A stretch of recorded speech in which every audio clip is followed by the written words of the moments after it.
غواړئ چې ستاسو د 80 کالو ګناهونه معاف شي او د 80 کالو برابر اجر او ثواب ستاسو په عمل نامه کې ولیکلی شي، نو د جمعې ورځ ده. د جمعې په ورځ د مازدیګر مونځ نه پس د الله رسول صلی الله علیه وسلم فرمایي، د ابو هریره رضی الله عنه روایت دی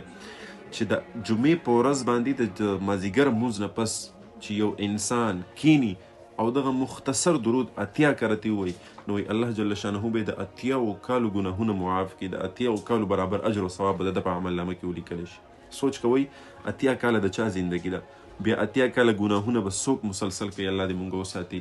او بیا د 80 کالو برابر د عبادت اجر او ثواب دا څوک حاصلولی شي. یعنی څوک به داسې وي چې هغه به 80 کاله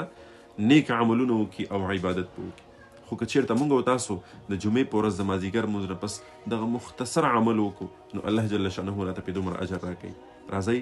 دا عمل درته ښایم، خپله یې هم وکئ او د خپلو